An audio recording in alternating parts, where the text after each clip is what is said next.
कर्म कैसे करे का स्वाध्याय हम सभी कर रहे हैं। मुनि क्षमा सागर जी द्वारा विरचित। मंगलम भगवान वीरो मंगलम गौतम गणी मंगलम कुंद कुंदात्यो जैन धर्मोस्तु मंगलम। नमो अरिहंताणम नमो सिद्धाणम नमो आयर्याणम नमो उवज्जायाणम नमो लोए सवसाहुणम। पंच परमेष्ठी भगवान की जय। अगले 45 मिनट के लिए सभी प्रकार के पापों का त्याग करके सभी 9 बार नमोकार मंत्र पढ़ लें।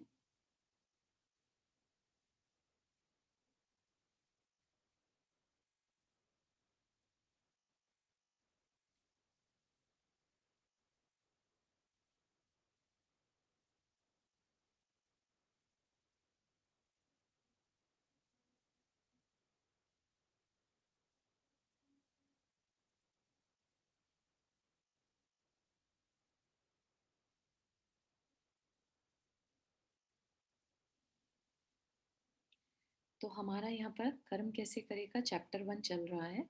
और चैप्टर 1 में हमने सबसे पहले अपने बिलीव्स को एनालाइज किया था कि हमारे बिलीव्स एक भगवान गॉड कह लीजिए, उनके लिए हमारे अंदर कैसे बिलीव है, हम उनकी किस छवि को मानते हैं, क्या वो ही सब कुछ मैनेज करते हैं या इसके अलावा कुछ और उनका उनकी पर्सनालिटी है या उनका कुछ और रिप्रेजेंटेशन है। राइट। हमारी लाइफ में उनका क्या रोल है वो सब हमने समझा था। ठीक, ताकि हमारे को एक एक चीज की क्लैरिटी हो जाए। ऐसी चीजों की जो हो सकता है हम बचपन से जिस इन्वायरमेंट में ग्रो कर रहे हैं, राइट, वहां पर हम चीजों को देख देख के, फ्रेंड्स को देखकर, पेरेंट्स को देख के ऑब्जर्व करते हैं। बहुत सारे क्वेश्चन हम कभी पूछते ही नहीं और जस्ट उसको ऑब्जर्व करके एक्सेप्ट करते चले जाते हैं। तो वो एक तरह से हमारे बिलीफ बन जाते हैं। ठीक है ना। हमने कभी वीतरागता को, रत्नात्रय को, इन शब्दों को हो सकता है पहले कभी सुना भी ना हो। राइट। हम मंदिर जा रहे हैं जस्ट इसलिए कि हमारे पेरेंट्स हमें लेके जा रहे हैं, हमने हाथ पकड़ा और चल दिए, है ना।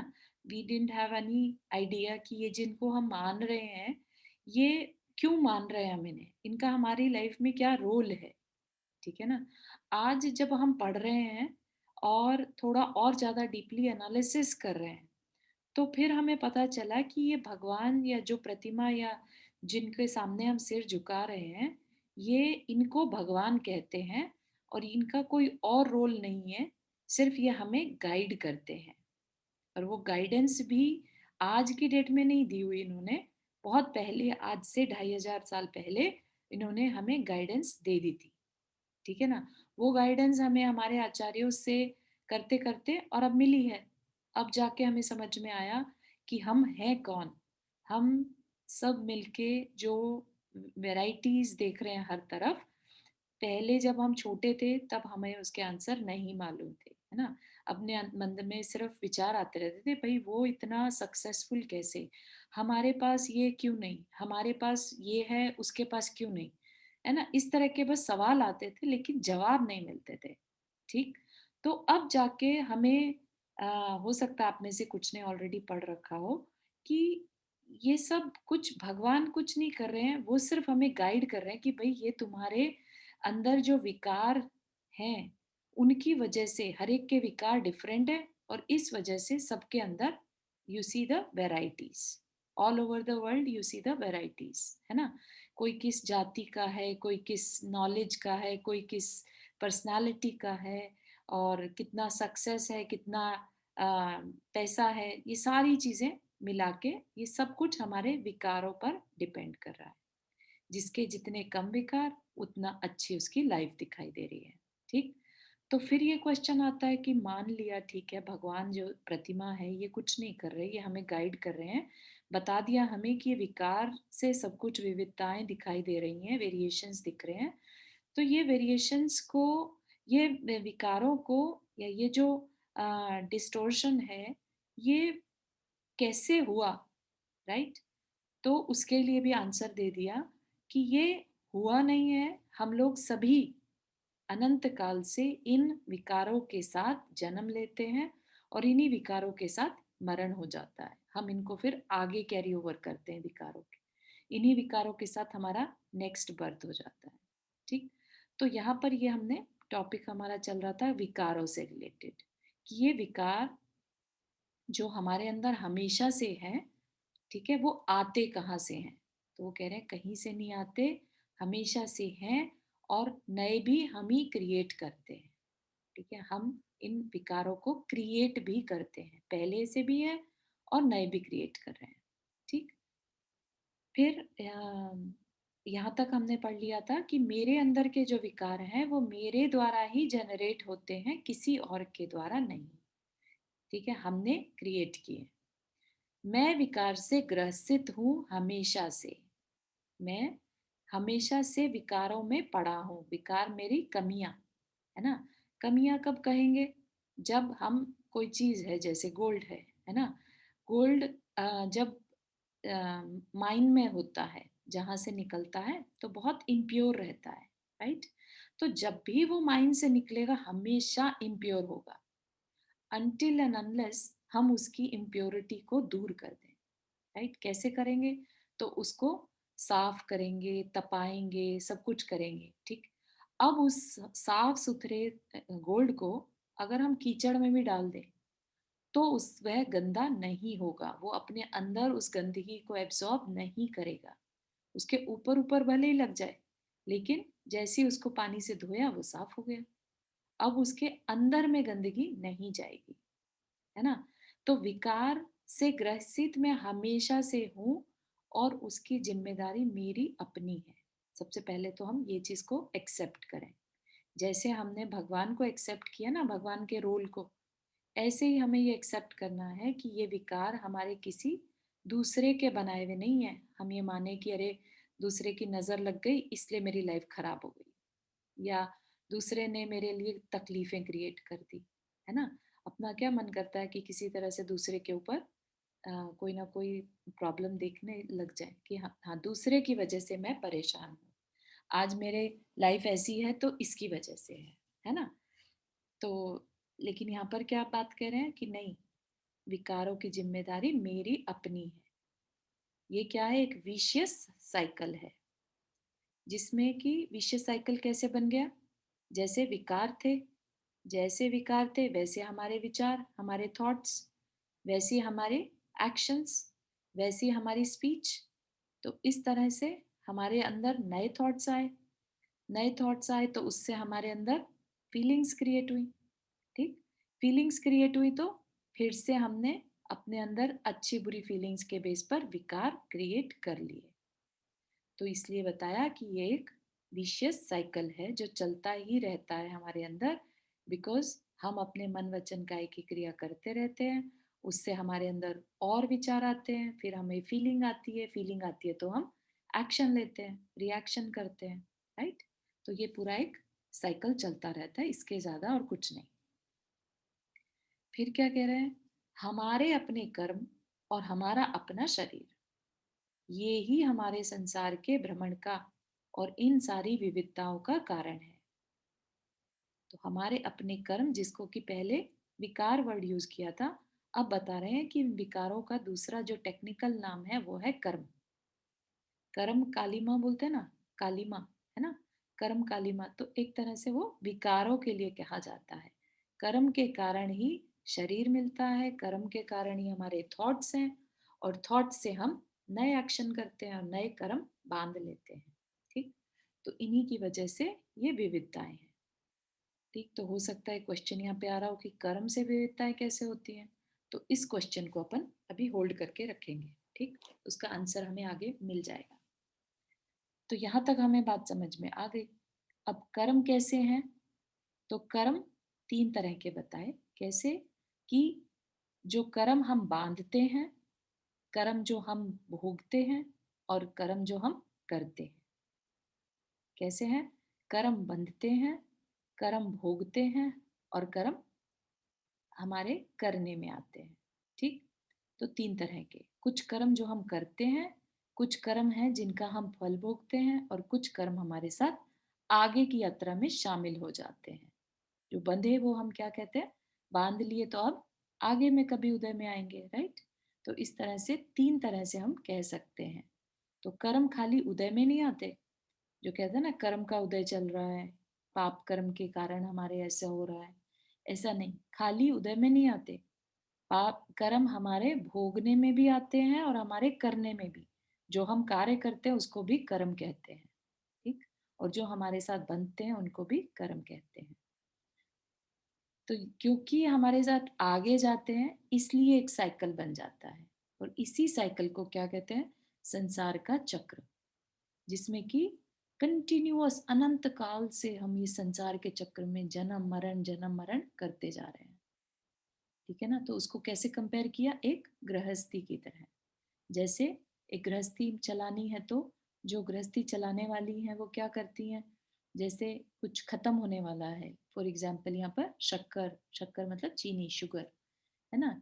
शक्कर कितनी बची, कितने ग्रेन्स बचे, दालें बची, ये सारी चीजों का उसको जानकारी रहती है, राइट? कितने दिन का बचा इतना भी उसको आइडिया रहता है। तो इससे पहले कि वो बिल्कुल खत्म हो, क्या करते हैं? नई ऑर्डर कर लेते हैं, राइट? ताकि घर में वो हमेशा बनी रहे, ठीक? तो इसी को बुंदेलखंड की भाषा में ड्योढ़ कहते हैं, ड्योढ़ लगी रहती है। और जब तक गृहस्थी चलती है तब तक ये ड्योढ़ लगी रहती है। ड्योढ़ मतलब आना जाना, चीजें खत्म होने से पहले ही नई आ जाती है, ठीक है ना? तो कुछ भी ऐसा नहीं है कि बिल्कुल जीरो पे पहुंच गया। इसी तरह से हमारे कर्म भी कभी जीरो पर नहीं पहुंचते, हम उसे कंज्यूम भी कर रहे हैं और नए बांध कर उसको बढ़ा भी ले रहे हैं, ठीक है ना? तो हम उसे कभी जीरो होने नहीं देते। तो इसी तरह से जैसे गृहस्थी चलती रहती है हमेशा, ऐसे ही हमारा संसार चलता रहता है, ठीक है ना? अब हम जो भोगते हैं उसके भोगते समय सावधानी और असावधानी, ये भी किसकी है? हमारी अपनी, ठीक? क्योंकि कर्म बांधने में हमारी असावधानी, फिर कर्म भोगने में हमारी असावधानी। भोगने में कैसे असावधानी हो सकती है? तो भोगने में असावधानी ऐसी होती है, जैसे कर्म उदय में आया, पाप का कर्म है या पुण्य का कर्म है। पुण्य में हम क्या करते हैं? बहुत एक्साइटेड हो जाते हैं, ठीक?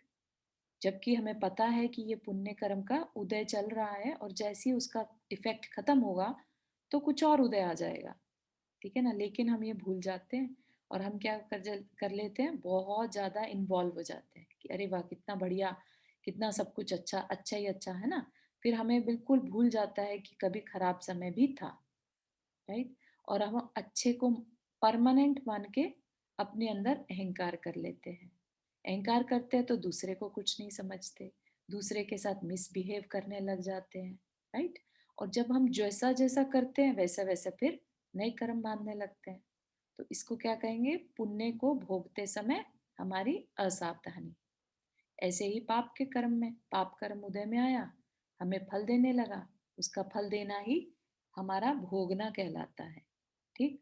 तो फल देने लगा तो पाप कर्म के फल में कैसी हालत होती है ना? कितनी, मतलब छोटे से छोटी तकलीफ में भी हम कई बार विचलित हो जाते हैं, एकदम घबरा जाते हैं, क्या करें क्या करें, हमारे साथ ये ऐसा क्यों हो रहा है?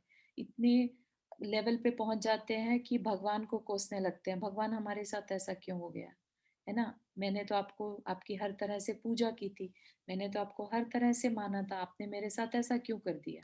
ना इतना नाराज हो जाते हैं और कई बार उनको इवन हम ये तक कह देते हैं हम आपके पास अब नहीं आएंगे, है ना? तो इस तरह से ये क्या है? हमारी कर्म को भोगते समय असावधानी। तो फिर ये असावधानी है तो सावधानी भी कुछ चीज होती है, तो हमें इन दोनों को समझना होगा, ठीक है ना? सावधानी क्या है? कि हमारे अगर हम यही पाप और पुण्य में समता रख पाए तो ये हमारी सावधानी कहलाएगी, ठीक? समता कब रख पाते हैं? जब हमें पता रहता है, अवेयरनेस रहती है कि नहीं ये पुण्य का उदय चल रहा है और ये भी खत्म होना है, इसलिए मैं बहुत ज्यादा इसमें इंडल्ज ना हूँ। और पाप के उदय में भी, जब पाप का उदय चल रहा है तो भी हमें लगे, अवेयरनेस रहे कि नहीं नहीं पाप का उदय है, मैंने ही किया था, तो मैं बहुत ज्यादा इसमें संक्लेशित ना हो, बहुत ज्यादा डिस्ट्रेस ना हो, है ना? तो इसको क्या कहेंगे? जब हमें ऐसी अवेयरनेस रहेगी तो इसको हम कहते हैं सावधानी के साथ भोगना, ठीक? तो दोनों ही चीजें हम ही करते हैं, हमारी हमारा पर्सपेक्टिव क्या है, हमारी प्रैक्टिस क्या है, ठीक है ना? तो भोगते समय सावधानी और असावधानी, तो दो ही चीजें हैं जिनकी वजह से हमारे अंदर ये विकार बनते हैं। कैसे? अ, हमारी अपनी असावधानी, जिसको हम अपनी अज्ञानता कह लें, और हमारी अपनी आसक्ति। एक तो अज्ञानता और दूसरी आसक्ति। तो ये दोनों काम हम कब करते हैं? जब हम असावधान हो, अनअवेयर हो। ठीक, अनअवेयर होंगे तो इसके दो रीजन है। एक तो हम अज्ञानी हैं, हमें पता ही नहीं है, और दूसरा हम इतने उस चीज से अटैच्ड हो जाते हैं कि हमें सही गलत का नहीं पता चलता। ठीक है, तो इससे, इन दो चीजों से हम अपने जीवन को विकारी बना लेते हैं। तो फिर अब क्या करें? बता रहे हैं कि अपने आचरण की निर्मलता, और दूसरी मेरी अपनी साधना, वो भी समता की साधना। ठीक है ना? तो दो कमियां बता दी और दो उसके उपाय बता दिए। ठीक, कमियां क्या बताई? कि मेरी अज्ञानता और मेरी आसक्ति। ठीक, और उसका ऑपोजिट कर दें तो अज्ञानता और आसक्ति का, तो अगर हम कहीं हम किसी चीज से बहुत ज्यादा अटैच नहीं रहते, मिला तो मिला और नहीं मिला तो नहीं मिला, राइट? तो ये क्या है? ये कौन सी साधना कहलाएगी? समता की साधना। ठीक, और आचरण की निर्मलता, मतलब कि हम अपने कषायों को कंट्रोल में रखें, हम अपने आ, हम अपने अंदर के अज्ञान को दूर करें। ठीक है ना? हम अगर ये समझ लें कि ये जो साइकिल है ये अनंत काल से चलता आ रहा है, मैं बार बार इसको कर रहा हूँ, कर्म काम कैसे करते हैं, ये सारी चीजें अगर हम समझ लें, तो हमारे अपने आप अंदर में एक पेशेंस आ जाएगी, राइट? हमारे अंदर हर चीज का आंसर अंदर में ही मिल जाएगा कि क्यों हो रहा है। तो फिर हमें बाहर में बहुत ज्यादा हाव भाव नहीं रहेगी कि क्या हो गया हमारी लाइफ में, एकदम से पैनिक नहीं होंगे, राइट? तो इसको कहेंगे आचरण की निर्मलता। ठीक, ये दो जी, चीज। आसक्ति मतलब क्या होता है बताया था आपने? आसक्ति मीन्स अटैचमेंट, बहुत ज्यादा अच्छा। अटैचमेंट। जब हम इतने अटैच हो जाते हैं ना किसी चीज से कि हम उसके फिर अच्छाई बुराई को नहीं समझना चाहते। ठीक है, तो वो अटैचमेंट हमारे लिए कारण बन जाती है नए कर्म बांधने का। ठीक है, तो इस संसार की विविधता से बचने के लिए दो चीजें बता दी, कुल तो इतना ही मामला है महाराज जी, क्योंकि अपने एक बड़ी जनरल सी लैंग्वेज में इसको बता रहे हैं, एज इफ सामने बैठकर किसी से बिल्कुल संबोधन के तरीके से। ठीक है, तो वो कह रहे हैं कुल तो इतना ही मामला है, कुछ को इतने में ही समझ में आ सकता है। वो कह सकते हैं कि बस बस अब हमें सब कुछ समझ में आ गया, बस अब हम इन दोनों चीजों को फॉलो करेंगे, आचरण की निर्मलता और समता की साधना, हम इसको अब लाइफ लॉन्ग फॉलो करेंगे। ठीक है, तो अब उन्हें आगे पढ़ने की जरूरत नहीं है। ठीक है ना, जिनको ये बात समझ में आ जाए यहीं की यहीं। तो पहले भी बताया ना पिछली स्वाध्याय की क्लास में, सेशन में, कि बहुत ज्यादा नहीं पढ़ना, लेकिन जो पढ़ना उसको क्यों पढ़ना, या वो हमारी लाइफ में क्या काम आएगा, उतना समझ के पढ़ना। तो अगर किसी को ये बात समझ में आ गई कि ठीक है, ये समता की साधना और मुझे अपनी अज्ञानता को दूर करके अपने अंदर निर्मलता लानी है, तो ठीक है, बहुत अच्छी बात है, वी कैन स्टॉप हियर। लेकिन भगवान क्या कह रहे हैं, आचार्य भगवान क्या कह रहे हैं, कि नहीं, ये जरूरी नहीं है कि सब लोग को एकदम से समझ में बात आ जाए। ठीक है ना, कुछ को आ सकती है और कुछ को नहीं भी आ सकती है। तो हम यहाँ किसी को कंपेयर नहीं कर रहे, किसी को जज नहीं कर रहे। भगवान, आचार्य भगवान सबके ऊपर उपकार कर रहे हैं, तो फिर इसका विस्तार कर रहे हैं कि भाई ये फॉलो कैसे करें हम। ठीक है, तो पहले तो वो अज्ञानता को बताएंगे, आसक्ति को बताएंगे, और फिर समता को एक्सप्लेन करेंगे कि ये है क्या चीज। ठीक, तो विस्तार या अपन करेंगे। जो विस्तार रुचि वाले शिष्य हैं उनको विस्तार से समझ में आता है ना? हर एक का स्टाइल अलग अलग हो सकता है। किसी को बहुत डिटेल में पढ़ के अच्छा लगता है, वो बार बार उस पर विचार करते हैं, और कोई बहुत समराइज्ड वे में समझ जाते हैं, उनको बहुत ज़्यादा गहराई में जाने का मन नहीं करता और उनको बात समझ में आ जाती है। लेकिन सोचने वाली बात है कि जिनको आज संक्षेप में बात समझ में आ रही है, समराइज्ड फॉर्म में, उन्होंने पहले इस बात को बहुत विस्तार से कभी पढ़ा होगा, जो आज उन्हें समराइज्ड वे में समझ में आ चुकी है। तो नो मैटर व्हाट, जब तक हमें बात अंदर तक बैठ नहीं जाती, हमें इसको कंटिन्यू इस जन्म में नहीं तो आगे के जन्म में समझना होगा। ठीक है ना? तो अगर अपने को अपने अंदर, क्योंकि सबकॉन्शियस में जो हमारा बिलीफ सिस्टम है, हमारे एक्नॉलेजमेंट्स हैं, राइट? कि सारे जो कर्म है मैंने बांधे हैं या इसकी जिम्मेदारी मेरी है। अगर ये बातें अपने सबकॉन्शियस में नहीं बैठी, तो हम उस पे वर्क नहीं कर पाएंगे, राइट? और वो एकदम से किसी के बैठ जाए ये ज़रूरी नहीं है। स्पेशली पंचम काल में तो बहुत ही मुश्किल है। ठीक है ना? तो इसलिए आज जो संक्षेप में समझ पा रहे हैं, इसका मतलब उन्होंने पहले कभी इस चीज़ की साधना करी हुई है। ठीक है?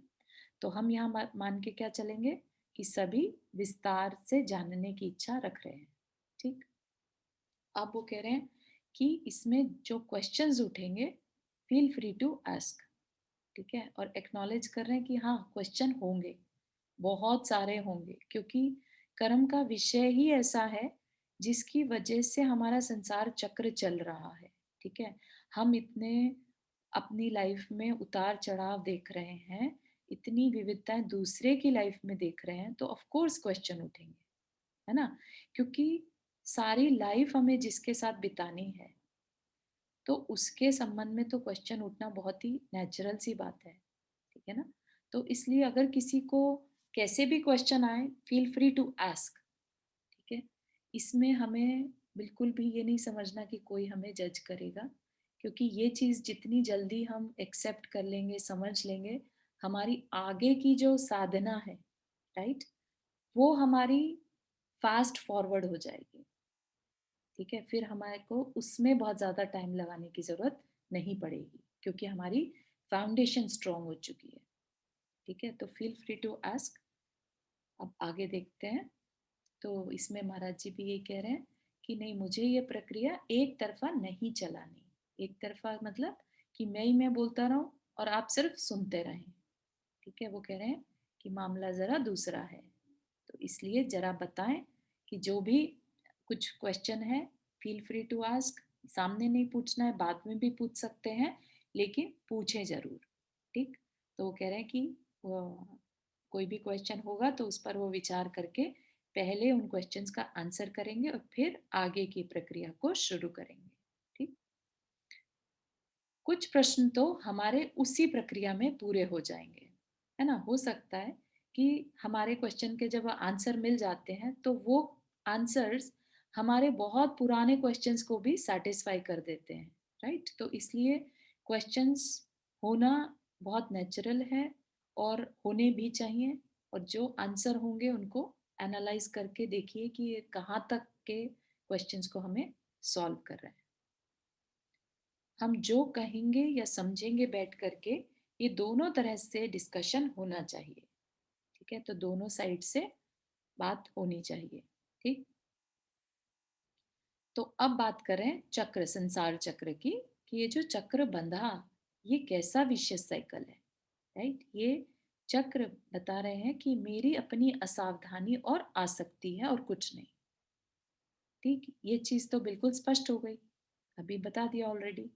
विविधताओं का कारण सबकी अपनी असावधानी।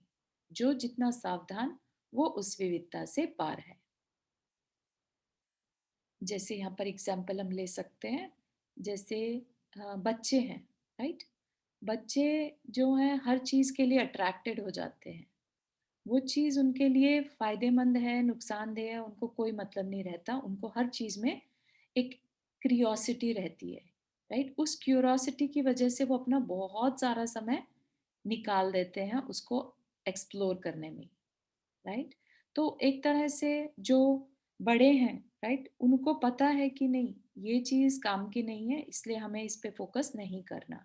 And they are more focused on their own goals, right? लेकिन जो बच्चा है उसको इन चीजों से कोई मतलब नहीं है, उसको अपने गोल से कोई मतलब नहीं है, उसको हर चीज जानना है।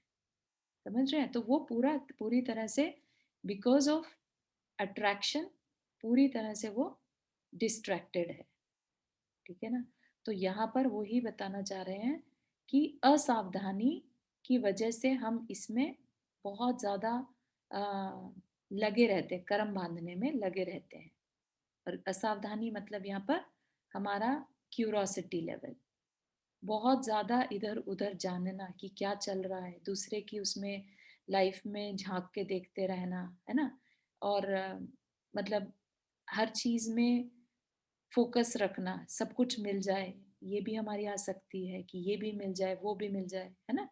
तो हमारा नॉन स्टॉप जो डिज़ायर्स चलती रहती हैं, वो सब भी क्या है? हमारी असावधानी और आसक्ति। तो यहाँ पर क्या कह रहे हैं? जो जितना असावधान, वो उस विविधता में चमत्कृत हो जाता है। चमत्कृत मतलब यहाँ पर क्यूरोसिटी से है, ठीक है? और विविधता में चमत्कृत मतलब जो हमने वेरिएशंस देखे, हमने जो किसी को लेट्स से अमीर देख लिया, राइट? या बहुत कंफर्टेबल ज़ोन में देखा, तो हमें लगता है हमें भी वैसी लाइफ चाहिए, है ना? तो हम हो गए अट्रैक्टेड उसकी तरफ, राइट? और फिर हम उसको पाने की कोशिश में जुट जाते हैं, ठीक है ना? लेकिन यहाँ पर उस जुटने को, उसे अपना गोल बना लेने को क्या कहा है? असावधानी। क्यों? क्योंकि हमने बिना सोचे समझे कि हम जो आज लाइफ मिली है वो किस लिए मिली है, इस बात पर बिना विचार किए और हमें क्योंकि कोई चीज़ अच्छी लग गई, हम उसको पाने में लग गए, राइट? तो ये जो पाने में लगना है, ये हमारी असावधानी और आसक्ति के कारण है। ठीक है, सभी की लाइफ में ऐसा होता होगा कि कोई थॉट आया, कोई चीज़ का दिमाग में आया और हम उसकी खोजबीन में कि कहाँ से मिलेगी, कैसे मिलेगी, कितने में है, कैसे ढूँढूँ, कैसे पाऊँ, है ना? इसमें लग जाते हैं अपन। इसको क्या कहेंगे? असावधानी। और जो जितना सावधान है, वो संसार से आसानी से बाहर निकल जाता है।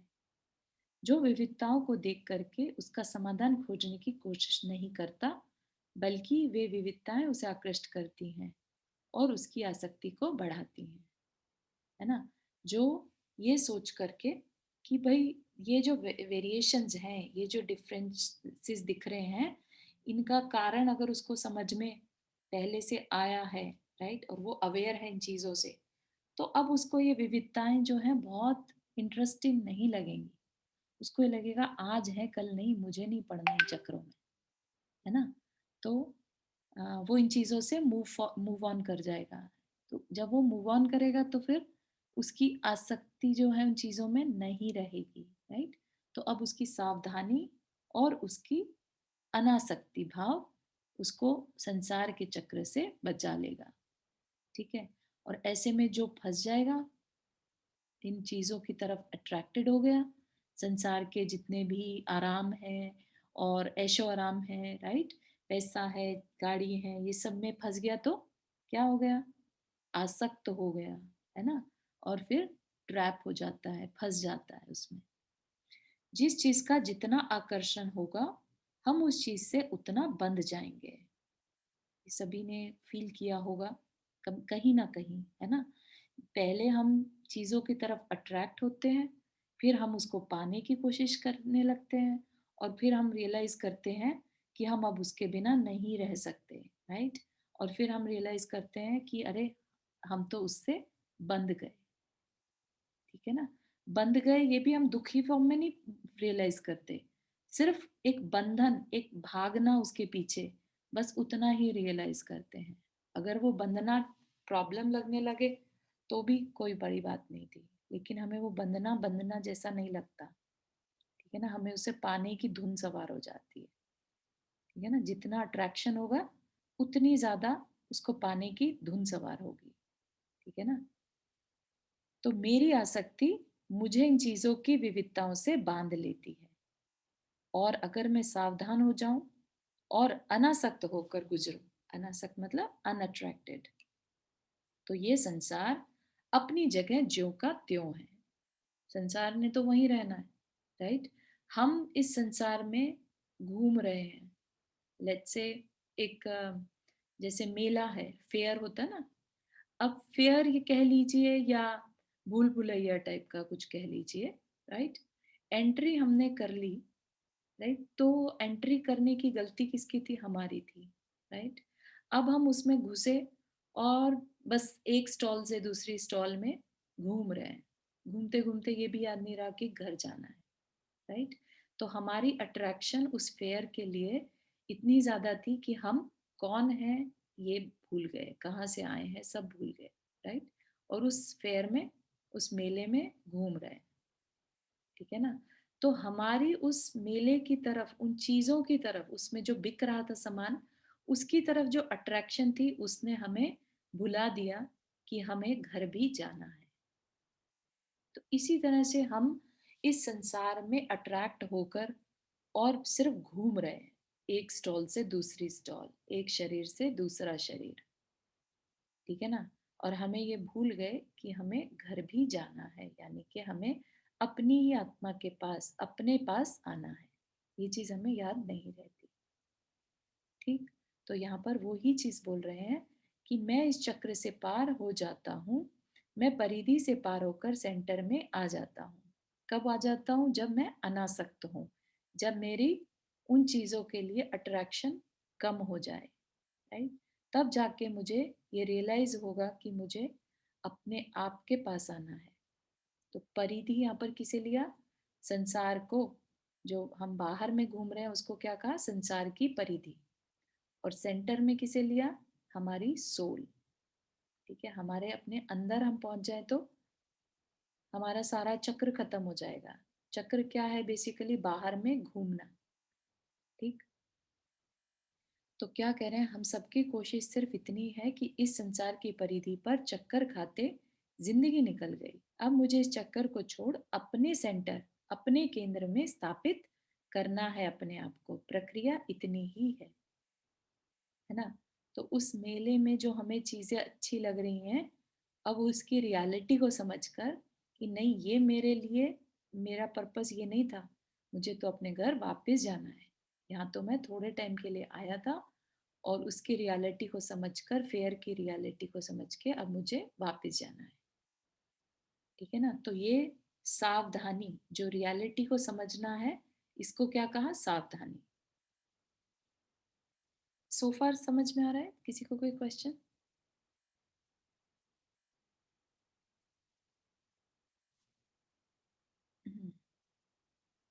टॉपिक क्लियर हो रहा है ना प्रज्ञा?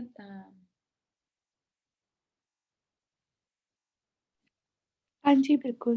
हम्म, यहाँ पर एक कहानी दी है, प्रतीकात्मक है, सिर्फ उसको फील कराने के लिए कि क्या चल रहा है, कैसे होता है ये। ठीक है, तो क्या है? चार मित्र थे और चारों के मन में आया कि वे कुछ जीवन में हासिल करें, है ना? जैसे हम सब के मन में कुछ ना कुछ ड्रीम्स रहते हैं, राइट? हर एक के ड्रीम, हर एक का लेवल अलग अलग है, राइट? अब हर एक का पेशेंस, हर एक का सेटिस्फैक्शन लेवल भी अलग अलग है, ठीक? कोई ऐसी चीज जिससे कि उनको संतोष हो, ऐसा उन सबका एक एक ड्रीम था। सब लोगों के मन में यह बात आती है कि यहाँ कुछ हासिल करें जिससे कि सेटिस्फैक्शन हो, राइट?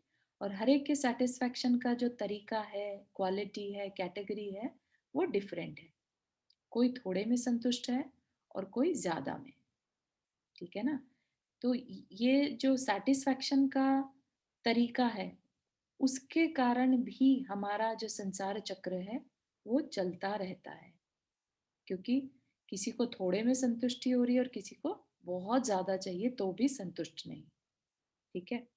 और किसी को किसी तरह की कोई संतुष्टि नहीं।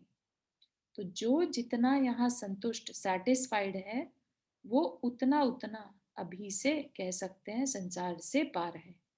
और जो जितना अनसेटिस्फाइड है, उसका संसार उतना ही बड़ा है। क्योंकि सेटिस्फैक्शन किसको होगा? जिसको ये लगेगा अरे ये सारी चीजें तो मैंने पहले भोग रखी हैं, ठीक है ना? क्योंकि हम जब ये सारी चीजें समझेंगे कि जीव अनंत काल से है, कर्म अनंत काल से है, और हमने हर चीज को, हर हर तरह के शरीर को धारण करके रखा है, हर तरह के सुख को भोग के रखा है, राइट? तो फिर आज किस चीज के पीछे भाग रहे हैं हम? ठीक है ना? तो जब ये बात समझकर और हमारे अंदर पेशेंस आ जाती है, या ये कह लीजिए कि पेशेंस के संस्कार पड़ जाते हैं, तो कुछ लोगों को आपने नोटिस किया होगा कि बहुत ज़्यादा अ, वैरायटी में बढ़ा बढ़ने पर भी और घटने पर भी बहुत काम रहते हैं, ठीक है? सैटिस्फाइड से दिखाई देते हैं। और कई बार मतलब कुछ नहीं भी है उनके पास, राइट? बहुत कम उनके पास रिसोर्सेज हैं, लेकिन हमेशा चेहरे पर एक मुस्कान रहेगी, राइट? और उनको पूछो कि क्या चाहिए, तो कि हम अपनी लाइफ से सैटिस्फाइड हैं, ठीक है ना? और कई लोग जिन पे बहुत पैसा है, बहुत कुछ है, उनसे पूछें, तो अरे बहुत बड़े ड्रीम्स हैं अभी तो बहुत कुछ अचीव करना बाकी है, यू नो? तो आप समझ रहे हैं कि कुछ नहीं होना भी किसी की खुशी में बाधक नहीं है। हम डिस्टर्ब कब होते हैं? हमारा सैटिस्फैक्शन लेवल क्या है? जल्दी से सैटिस्फाई हो गए, तो हमारा लेवल जो है कंटेंटमेंट का जल्दी आ जाता है। और हम नहीं सैटिस्फाई हो रहे हैं, तो हम कितना भी कमाना करते रहें, हम सैटिस्फाई दिखाई ही नहीं देंगे, ठीक है ना? तो यहाँ पर हमारा संसार के बढ़ने और घटने का कारण क्या बता दिया? हमारा सैटिस्फैक्शन लेवल, ठीक है? अगर हम आज ही सैटिस्फाई फील करें, तो समझिए कि हमने अपने संसार को कम कर लिया। और अगर हम अपने आप को अनसैटिस्फाई पा रहे हैं, तो इसका मतलब अभी हमारा संसार काफी बचा है, ठीक है ना? क्योंकि हम अनसैटिस्फाई होंगे तो हम डिस्टर्ब रहेंगे, हम अपने मन वचन काया की बहुत सारी जो है बुरी प्रवृत्ति करेंगे, ठीक है ना? हम अनसैटिस्फाई होंगे तो हम दूसरे के अंदर कमियां ढूंढेंगे, दूसरे में कमी निकालेंगे, और भी बहुत सारे गलत तरीके से अपने समय को निकालते रहेंगे, राइट? तो कर्म का बंध हमेशा होता रहेगा। और जो सैटिस्फाइड है, वो हो सकता है शांत बैठ जाए, राइट? और शांत बैठेगा, कोई कर्म नहीं करेगा, तो नए कर्म नहीं बांधेगा, तो अपने आप ही उसके कर्म खत्म होते जाएंगे, ठीक है ना? तो इसलिए सैटिस्फैक्शन बहुत बड़ा रोल प्ले करता है हमारे संसार के घटने और बढ़ने में, ठीक?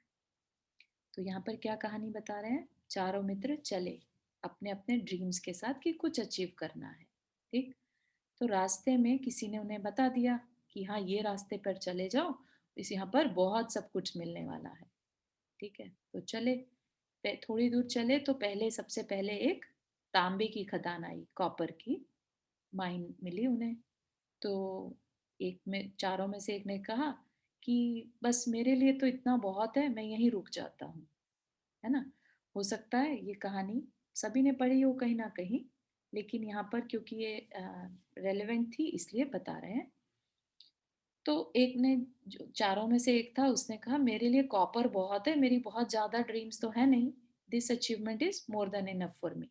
अचीवमेंट इज अचीवमेंट, है ना? तो उसके लिए इतना बहुत था, उसने, वो वहीं रुक गया। बाकी तीन बोले नहीं नहीं, ये कोई अचीवमेंट थोड़े ना है, अभी तो बहुत कुछ पाना है ना? Copper is nothing. तो मूव ऑन किया, थोड़ी और आगे चले, तो वहां पर सिल्वर माइन मिल गई, ठीक?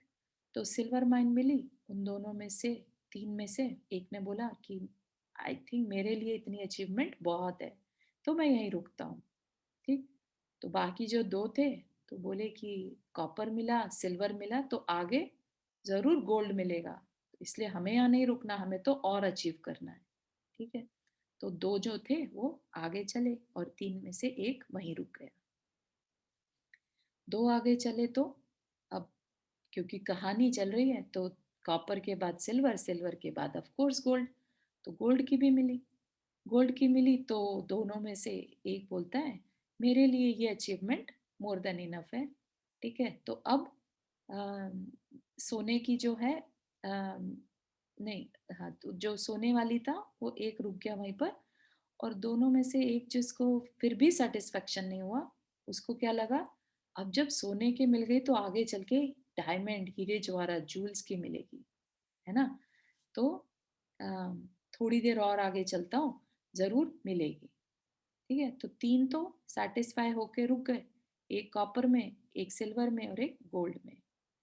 तीनों का संतुष्ट होना ही बड़ी बात थी। डजंट मैटर वो तांबे की थी कि चांदी की थी कि सोने की थी, राइट?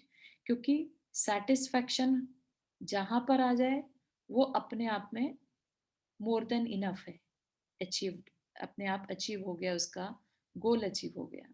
ठीक है ना? तो यहाँ पर हमें कभी भी तांबे, चांदी और सोने से कंपेयर नहीं करना, हमें अपने सैटिस्फैक्शन लेवल से कंपेयर करना। तो तीनों का सैटिस्फैक्शन लेवल उस वहाँ पर मिल गया, अचीव हो गया। ठीक? चौथा जो था, ठीक है, जो आ, मतलब हम लोग हैं जो आज तक अभी तक चलते जा रहे हैं, अभी तक हम सेटिस्फाइड नहीं हुए, राइट? तो हमारी ये कहानी है कि हम अभी और आगे बढ़े। ठीक, हमें लगा कि अभी और कुछ मिलेगा, रुकने से क्या मिलेगा, है ना? चलते चलते हैं कुछ और मिलता जाएगा। ठीक, तो हमने क्या किया, अपनी आसक्ति के कारण चलते चले गए।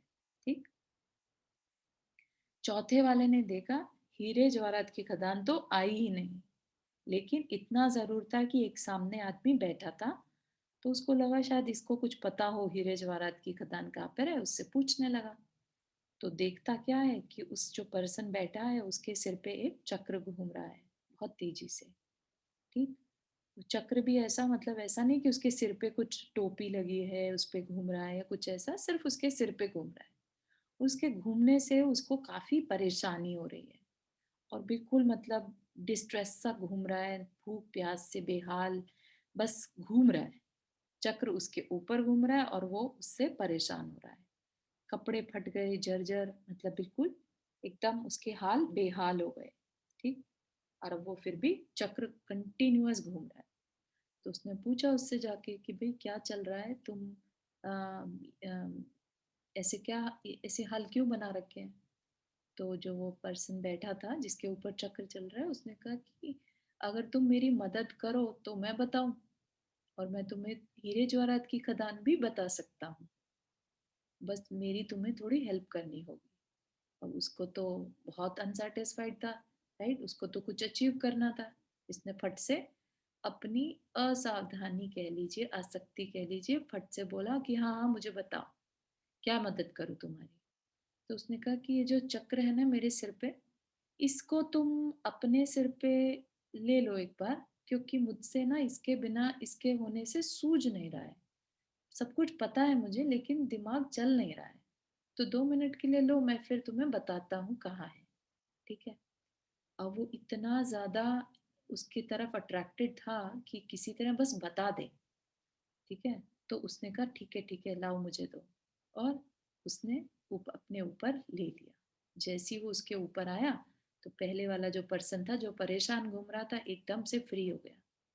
फ्री होके बोला, अब मैं फ्री हो गया, मुझे नहीं पता हीरे जवाहरात कहाँ है, कोई खदान ऐसा सच नहीं है यहाँ पर, मैं भी इसी के लिए आया था, और ना मुझे अब सोना चाहिए, ना चांदी ना तांबा, मैं सिर्फ अपने घर जाऊंगा।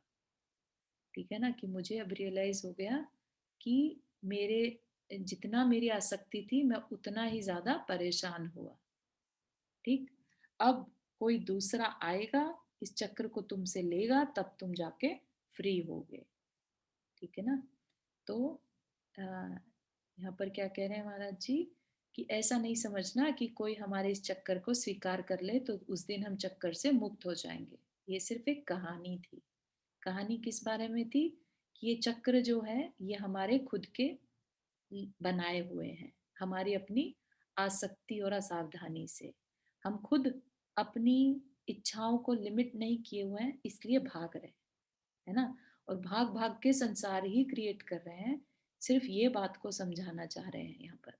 ठीक है ना? संसार कैसा है? जैसे एक चक्कर सिर पे चल रहा हो। ठीक, हमारी अपनी सावधानी और हमारी अनासक्ति इस संसार के चक्र से मुक्त कर सकती है, लेकिन इस चक्र को पहले समझ लें। चक्र कैसे शुरू हुआ, इससे कैसे छूट सकते हैं, और ये कौन सा चक्र है? जो हमारा कर्म को बांधने का चक्र है। हम कर्म बांधते हैं, कर्म उदय में आते हैं, फिर हम नए कर्म बांधते हैं, फिर कर्म उदय में आते हैं, ये चक्र। ठीक है ना? तो अब इसके साइकिल को हम कैसे तोड़ेंगे, इस पर आगे विचार करा जाएगा। ठीक, तो इसी भावना के साथ ये वाला जो चैप्टर है यहीं पर एंड हो गया। ठीक है, और सबकी क्या विशेष रहनी चाहिए कि अपने इस जीवन को हम संसार के चक्र से मुक्त कर सकें। ठीक है। किसी को कोई क्वेश्चन सो फार?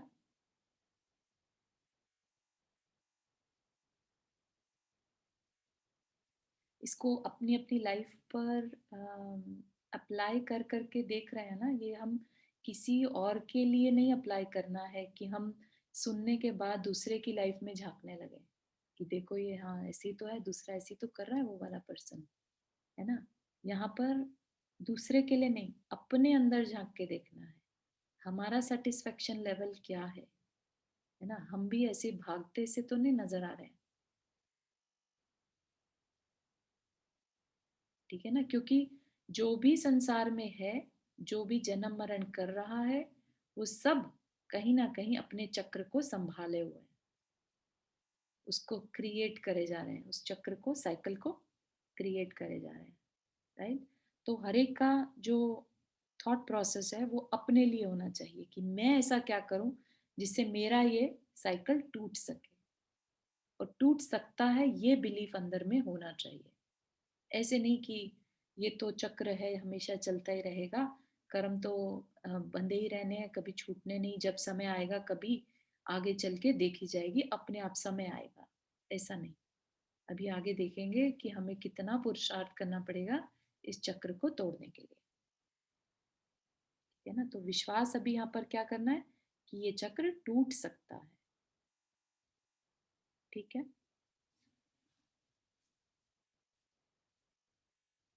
कोई क्वेश्चन है तो रख सकते हैं, नहीं तो फिर हम क्लास एंड करेंगे।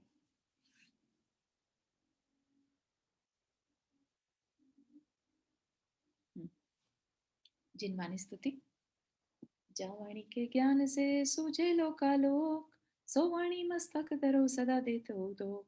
हे जिनवाणी भारती तो ही जपो दिन रहन, जो तेरा शरणा गए सो पावे सुख चैन। नौ वर्णन करना।